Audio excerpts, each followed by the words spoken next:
Salam alaikum, bienvenue dans cette nouvelle vidéo. Aujourd'hui, on va faire la deuxième partie du chapitre 3 concernant les polynomes. Alors, nous allons faire l'arithmétique dans l'anneau des polynomes. Alors, arithmétique dans Kx. Kx, c'est-à-dire l'ensemble des polynômes à une indéterminée x et à coefficient dans le corps K. D'accord? Alors, premièrement, on va voir un théorème très important, soit A un anneau unitaire. Alors, ce mot unitaire, c'est pour assurer que l'anneau A contient l'élément neutre par rapport à la multiplication. D'accord?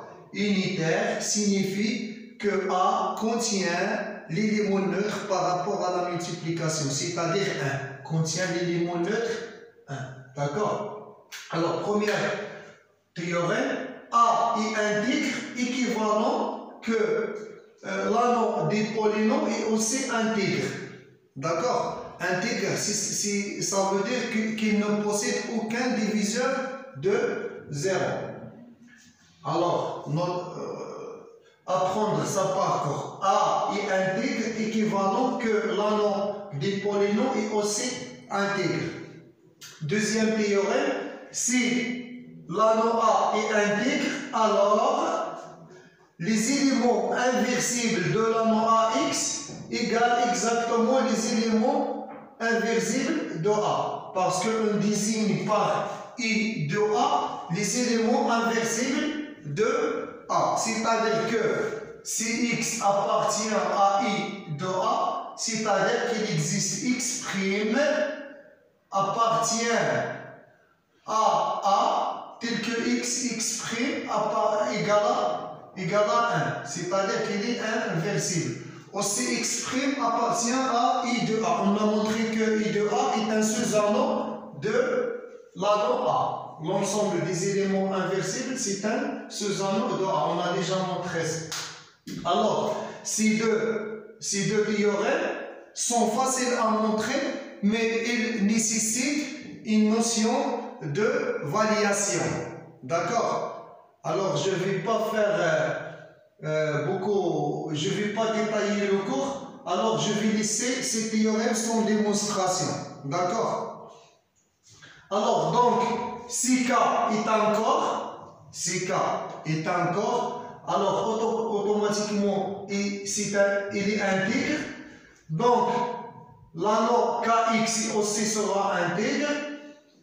Et les éléments inversibles de K, ce sont K étoile, parce que K est un corps. Alors, si K est un corps, tous les éléments ce sont inversibles, sauf l'élément neutre par rapport à l'addition. Par exemple, R, les éléments inversibles de corps R, c'est I de R, c'est R étoile. D'accord? Alors, si K est un corps, alors les éléments inversibles de K, ce sont K étoile. Alors, d'après la deuxième théorème, les éléments inversibles de l'anneau des polynômes Kx, c'est K étoile. D'accord? Alors, définition, soit A, un anneau intègre, c'est-à-dire qu'il ne possède aucun diviseur de 0, et A, B, deux éléments de A. Alors, A et B sont dites associées s'il existe alpha appartient à les éléments inversibles de A, c'est-à-dire que alpha est un élément inversible. Alors, notez ça bien. A et B sont dites associées s'il existe un élément inversible de A, tel que A égale à alpha B. D'accord? Alors, on note A associé à B. On note A associé à B. Alors, cette relation A associé à B est une relation d'équivalence dans A. On peut montrer que cette relation est une relation de A. Parce que A est en relation avec A, car A égale à 1 fois A. Et aussi, si on a A égale à alpha B et si A égale à alpha B, alors je peux multiplier, puisque alpha est inversible, je peux multiplier par alpha moins 1. J'aurai alpha moins 1 A égale à B. Donc il sera B associé à A. D'accord? Et aussi on peut montrer qu'il est antisymétrique. Et aussi il est transitif. Deuxième définition, on dit que A divise B ou bien B est un multiple de A, ou aussi encore on peut dire que A est un diviseur de B. S'il existe, alpha appartient à A. D'accord? Alors, pour dire que A et B sont associés, il faut que alpha appartienne à l'ensemble des éléments inversibles. Mais pour dire que A divise B, il suffit que alpha appartient à A tel que B égale alpha fois A. C'est-à-dire que B est un multiple de A. On note A divise B. D'accord? Cette relation est une relation de préordre. Préordre, c'est-à-dire qu'il est réflexif et transitif. N'est pas symétrique, n'est pas antisymétrique. Mais dans N, dans l'ensemble des entiers naturels dans N, la relation divise est une relation d'ordre. D'accord? Mais ici, c'est une relation de préordre. Alors, elle n'est pas antisymétrique. Mais elle vérifie que, quel que soit A appartient à A, toujours l'élément neutre par rapport à la multiplication 1 divise A, et toujours, quel que soit A divise 0. C'est-à-dire, 0 est un multiple de tous les éléments de A. Ici, pourquoi 1 divise A? Parce que A égale à 1 fois A. D'accord? Et ici, pourquoi A divise 0? Parce que 0 égale à 0 fois A. D'accord? Et s'écrire sous cette forme. Deuxième condition qui vérifie cette relation de préordre, quel que soit A, B appartenant à A étoile, c'est-à-dire que A différent de 0 et B différent de 0, A divise B et B divise A équivalent que A associé à B. D'accord? A divise B et B divise A équivalent que A est associé à B. Alors on va montrer la deuxième propriété. Supposons que A divise B et B divise A. Alors d'après cette propriété, il existe alpha 1 et alpha 2 tel que B égale à alpha 1 fois A et A égale à alpha 2 fois B. D'accord? Alors je remplace dans la première A par alpha 2 B. D'accord? Alors j'aurai que B égale à alpha 1 fois alpha 2 B. Donc c'est B moins alpha 1 alpha 2 B. Puisque on travaille dans l'anneau A, alors la multiplication est distributive, alors je peux factoriser par B, c'est 1 moins alpha 1 alpha 2. Et puisque l'anneau A est intègre, et aussi B différent de 0, alors forcément 1 moins alpha 1 alpha 2 égale à 0, c'est-à-dire que alpha 1 alpha 2 égale à 1. Qu'est-ce que ça veut dire alpha 1 alpha 2 égale à 1? C'est-à-dire que alpha 1 moins 1, c'est-à-dire l'inverse, ou bien l'inverse de alpha 1 et alpha 2. C'est-à-dire que alpha 1 est inversible. Donc B égale à alpha 1A et alpha 1 est inversible. Et aussi alpha 2 inversible. Alors on peut avoir, c'est une relation d'équivalence, alors les deux, alpha 1 est inversible, alpha 2 est inversible, alors on a la propriété, donc A est associé à B. Inversement, on suppose que A est en relation avec B. Qu'est-ce que ça veut dire A est en relation avec B? C'est-à-dire, il existe lambda appartient à l'ensemble des éléments inversibles de A, tel que A égale à lambda B. Alors, cette écriture signifie que A divise B, parce que lambda appartient à I de A, c'est-à-dire qu'il appartient à A. Donc, A divise B, et aussi, si on multiplie par lambda moins 1, on aura lambda moins 1 A fois lambda moins 1 fois lambda, lambda moins 1 fois lambda, c'est 1, donc égal à, si lambda moins 1 de A égale à B, donc implique que B divise A, parce que lambda moins 1 appartient aussi à A. Donc on trouve que A divise B et aussi B divise A. Alors on donne des exemples dans l'anneau du polynôme Rx pour bien comprendre. Alors pour l'anneau R du polynôme Rx, on a les éléments inversibles de Rx, puisque R est encore, alors il est intègre, donc les éléments inversibles de l'anneau A, ce sont les éléments inversibles de R, c'est-à-dire R étoile. D'accord? Alors, on a x au carré moins 1 égale à x moins 1 facteur x plus 1. Alors, cet polynôme égale à cet polynôme fois cet polynôme. D'accord? Alors, x moins 1, le polynôme x moins 1 divise x au carré moins 1. D'accord? Parce que il existe un polynôme, c'est x plus 1, tel que x au carré moins 1 égale à x plus 1 fois x moins 1. Et aussi, x plus 1 divise x au carré moins 1. Deuxième exemple, on a 3x au carré moins 2x plus 1 égale à racine de 2. 3 racine de 2 sur 2x au carré, moins racine de 2x plus racine de 2 sur 2. D'accord? Alors, cet polynôme égale racine de 2 fois cet polynôme, puisque racine de 2 appartient à R étoile, c'est-à-dire les éléments inversibles de l'anneau Rx, donc le polynôme 3x au carré moins 2x plus 1 est associé à la polynôme 3 racine de 2 sur 2x au carré moins racine de 2x plus racine de 2 sur 2.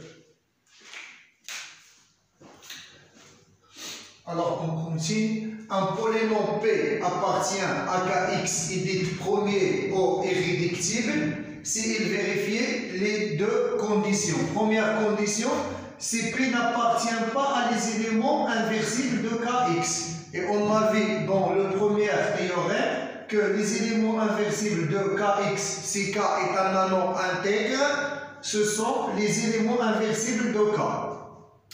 Et puisque K est un corps, alors les éléments inversibles de K, ce sont exactement K étoile. Alors les éléments inversibles de Kx, ce sont K étoile.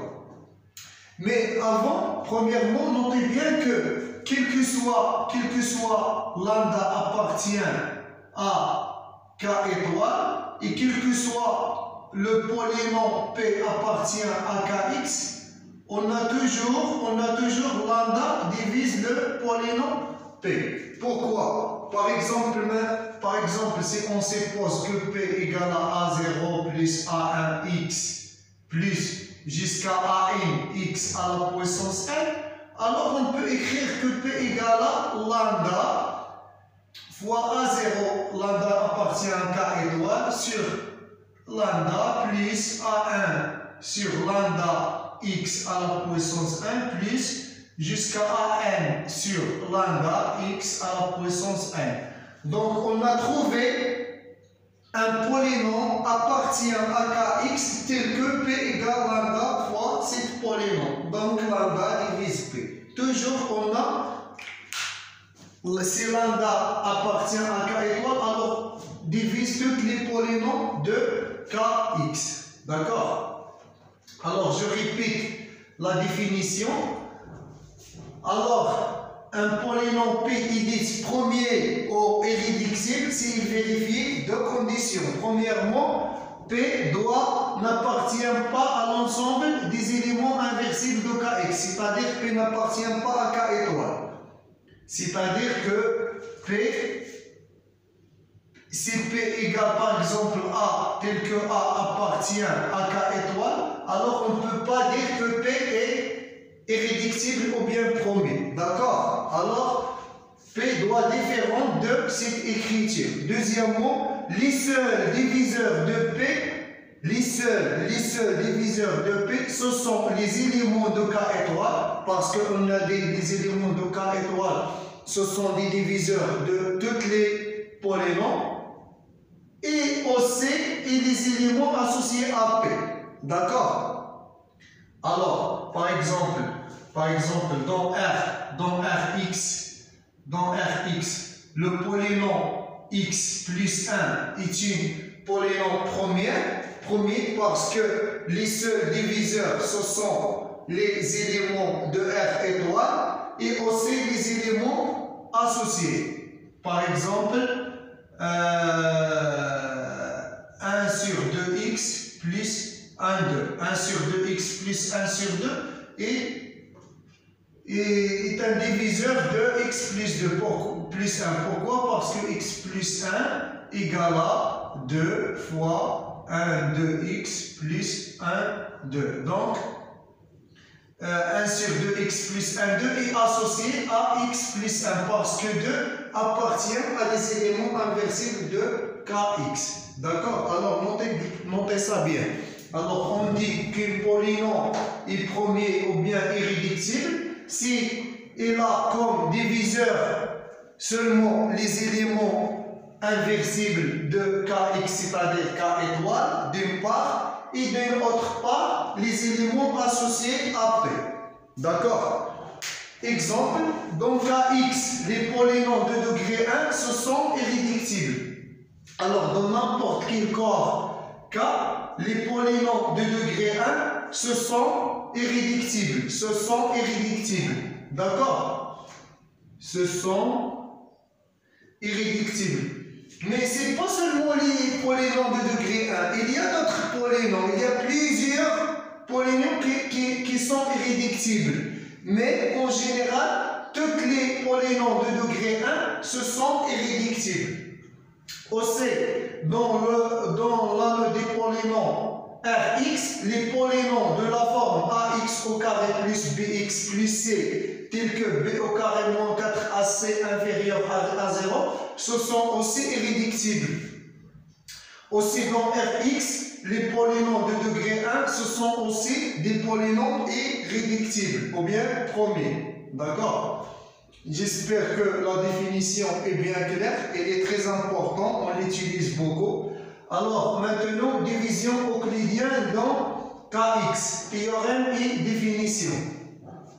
Alors, on a théorème, quel que soit le polynôme I de Kx, et quel que soit V, le polynôme de Kx moins 0, c'est-à-dire que V différent le polynôme I, V ne s'annule pas. Il existe unique couple QR, il existe unique deux polynômes K appartient à X et R appartient à X, tel que I, le polynôme I égale Q fois V plus R, tel que le degré de R, le degré de polynôme R est inférieur à degré des polynômes V. D'accord? Alors, le polynôme qui est appelé cet polynôme qui est appelé quotient et R appelé reste de la division euclidienne de I par V. D'accord, c'est comme on fait la division par exemple 7 sur 2. D'accord, c'est 3, 1. Donc 7 égale à 2 fois 3 plus 1. 1 doit être toujours inférieur à la quotient. D'accord, c'est pareil pour les polynômes. Alors, si on divise un polynôme I sur un polynôme V, alors on trouve que I égale à Q fois V plus une reste. Alors, le degré du reste doit être toujours inférieur strictement à le degré de V. D'accord?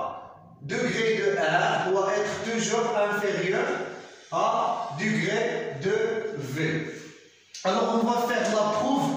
Alors, on doit montrer l'existence et l'unicité. D'accord? Parce qu'il existe unique. Alors, deux démonstrations, unicité et existence. Pour l'unicité, on suppose qu'il existe deux couples, QR et Q'R' de Kx fois X, tel que I égale à QV plus R. Et ça, toujours garder ça bien dans la tête. Alors, on aura toujours les deux conditions. I égale à QV plus R et degré de R inférieur strictement à degré de V. Et aussi I égale à Q'V plus R' et degré de R' est inférieur à degré de V. Alors, qu'est-ce qu'on aura? On aura que QV plus R égale à Q'V plus R'.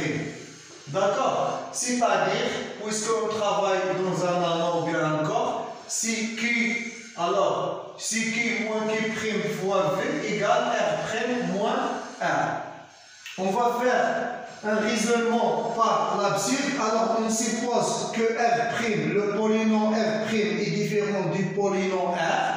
C'est-à-dire que R' moins R différent de 0.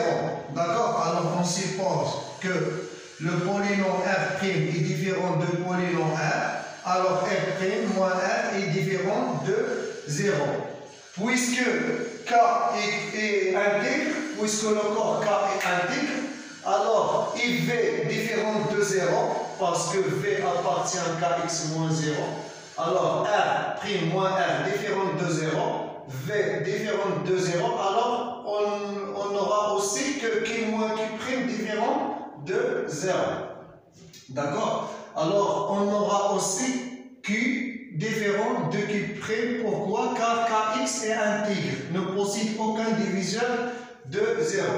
Alors, de notre part, on a le degré de R' moins R, il est toujours inférieur, comme on l'a vu, le max de degré de R et le degré de R'.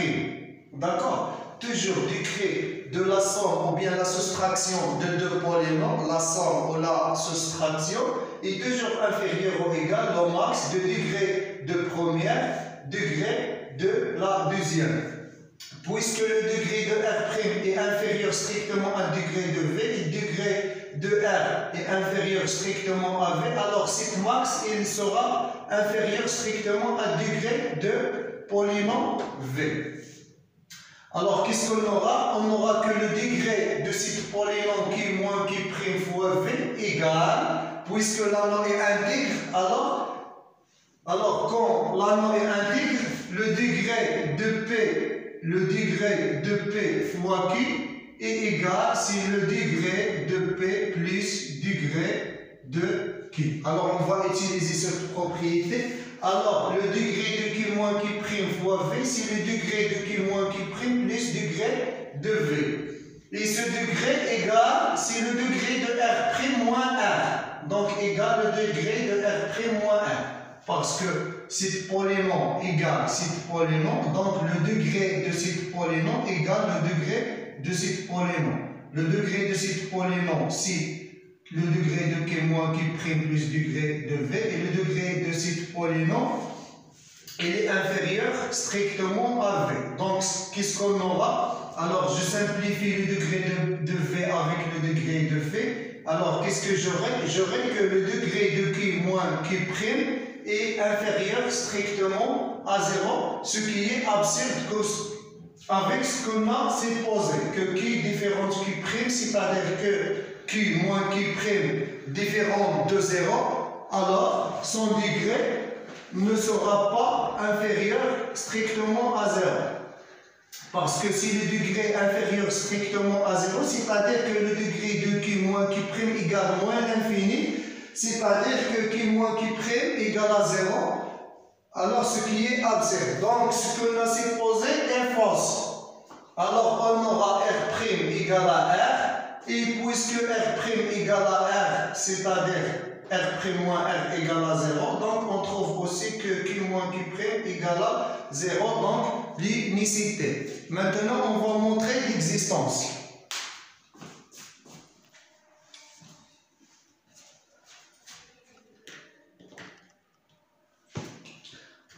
Alors, pour l'existence, soit I un polynôme de Kx et V un polynôme de Kx moins 0. C'est-à-dire que V est différent de 0. Alors, on doit montrer qu'il existe un couple Q et R de polynômes de Kx tel que I égale à QV plus R et degré de R est inférieur à degré de V. C'est ce qu'on désire montrer. Alors la démonstration s'y fait en deux cas, premier cas et deuxième cas. Alors, cette cas, je l'ai fait juste pour savoir comment jouer avec les polynômes. Alors, premièrement, si le degré de i, si on prend un polynôme tel que le degré de i est inférieur strictement à degré de v, alors on prend que i égale à 0 fois v plus i. Tel que dans ce cas, le polynôme q égale à 0 et r égale à i. C'est-à-dire qv plus r. Et on n'aura que le degré de r, c'est-à-dire le degré de i est inférieur à degré de v. D'accord? C'est la propriété. Degré de r inférieur à degré de v. D'accord? Alors, deuxième cas, avant de parler. Deuxième cas, si le degré de i est supérieur ou égal à degré de v.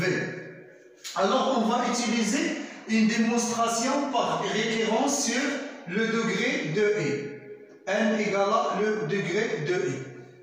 D'accord? Alors, pour n égale à 0, c'est évident. Alors, on aura le degré de i, c'est 0. Donc, i, et ça va être égal à un certain élément tel que cet élément différent de 0. Et puisque v appartient à kx, alors son degré est supérieur ou égal à 0. Donc, puisqu'il est inférieur ou égal à 0, donc aussi il est égal à 0, v égale à un certain p différent de 0. Alors, on peut prendre que i égale v, b, a sur b plus 0. D'accord? Alors, a sur b, c'est le polynôme q, parce que b différent de 0. Et 0, c'est le polynôme r. Le degré de r, polynôme libre, égale à moins l'infini, donc il est inférieur à 0. D'accord? Maintenant, on suppose que, quel que soit i, quel que soit le polynôme i appartient à kn de x, c'est-à-dire que le degré de polynôme i est inférieur ou égal à n est vrai.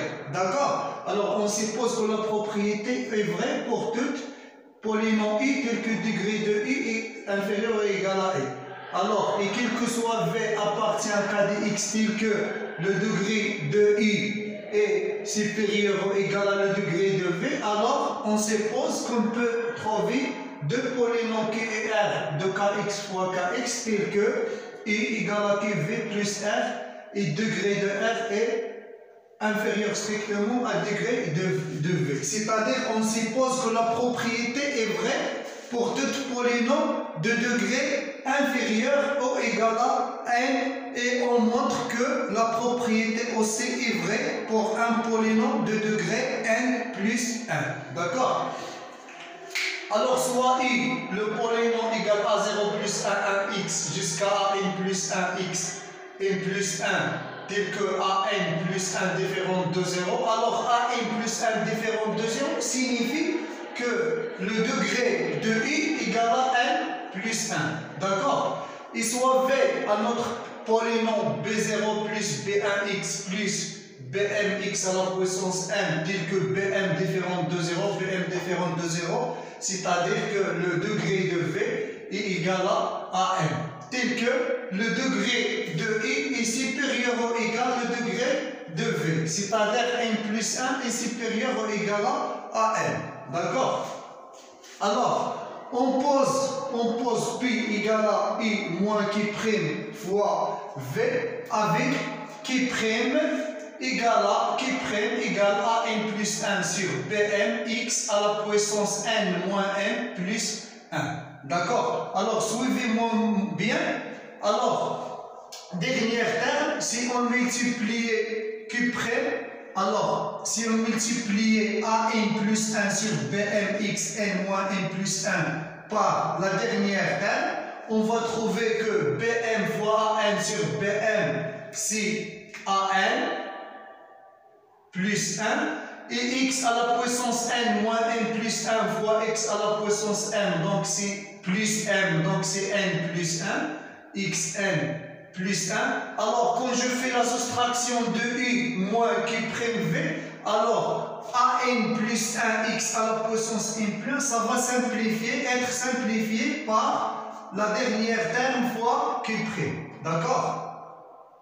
Alors, quand je fais la soustraction, je vais éliminer ces termes avec ces termes fois an plus 1 bn x à la puissance n moins n plus 1. Dans ce cas, j'aurai alors xn plus 1, il ne serait plus affiché dans le polynôme p, alors le degré de p sera inférieur ou égal à n. D'accord? Donc, on aura deux cas. Puisque n il est inférieur ou égal à n plus 1, alors peut-être, puisque le degré de p sera inférieur ou égal à n, pourquoi? Parce qu'on n'a pas assuré que degré de p égale à n, parce que peut-être le terme ici bn-1 fois ce terme, alors quand je fais la soustraction, peut-être il s'élimine aussi. D'accord? Alors on ne sait pas qu'est-ce qui se passe ici, alors degré de p il est inférieur ou égal à n. Donc on aura deux cas. Premier cas, si le degré de p il est inférieur à n. Si le degré de p est inférieur à n, donc c'est évident. Donc on n'aura que i égale cq'v plus p. Et le degré de p il est inférieur à degré de v qui est égal à m. Donc on a fini. Si le degré de p il est inférieur à m, donc c'est fini. Si le degré de v si le degré de p il est inférieur à n et supérieur ou égal à m, alors d'après ce qu'on a supposé, le degré de p il est inférieur à n et il est supérieur à degré de v, alors il existe qr de kx fois kx tel que p égale qv plus r, et degré de r il est inférieur strictement à degré de v. Alors je remplace pi par qv plus r, je remplace pi par qv plus r, j'aurai que le polynôme i égale q plus q' v plus r. Et degré de r il est inférieur à degré de v. Alors j'ai fait cet exemple pour savoir qu'est-ce qui se passe ici. D'accord? Par exemple, si on suppose qu'on a deux polynômes i et v, tel que le degré de i égale à le degré de v. Par exemple, on prend u égale à a0 à 1x plus jusqu'à anx à la puissance n à n différente de 0, v égale à b0 plus b1x plus jusqu'à bnx à la puissance n, bn différente à 0. Alors on prend i égale à an sur bn fois v plus u moins an sur bn fois v, tel que q égale à an sur bn fois v, q égale à an sur bn, et r égale à u moins an sur bn fois v. Alors on doit calculer le degré de r et vérifier s'il est inférieur strictement de v. D'accord? Alors, on aura degré de i moins an sur bn fois v, il est inférieur ou égal à n moins 1, qui est inférieur strictement à n, qui est égal à le degré de v. Comment ça? On a u moins an sur v, u c'est a0 plus a1x plus jusqu'à anx à la puissance n, moins an sur bn fois i. Alors je multiplie an fois bn par b0, c'est moins b0 an sur bn, et je multiplie encore an sur bn fois b1, donc c'est moins b1 sur b1 an sur bn fois x, moins 10 points jusqu'à bn fois an sur bn. Je simplifie ici par bn, j'aurai moins an x à la puissance n. Alors, je vais simplifier an par moins an xn, c'est ce qu'on a fait ici, d'accord? C'est ce qu'on a fait ici par la dernière terme, bn fois an plus 1 sur bn. Alors on aura x moins an plus 1x à la puissance n plus 1. Alors on simplifie, et les autres termes, j'aurai a0 moins b0 an sur an, plus a1 moins b1 A1 sur Bnx plus jusqu'à... Alors, on aura le terme avant le dernier, c'est An-1, An-1 moins Bn-1 fois An sur Bnx à la puissance n-1. Alors, pourquoi on a dit que le degré de I moins A1 sur BMV est inférieur ou égal à n-1? Parce qu'on ne sait pas si ces termes sont égaux à 0 ou non. Par exemple, si ce terme est égal à 0, alors on aura que le degré est égal à n-2, etc. Alors, on fait que le degré de I moins A1 sur Bm fois V est inférieur ou égal à n-1, qui est inférieur strictement à 1, qui est égal à degré de V. C'est fini pour cette vidéo. Au revoir.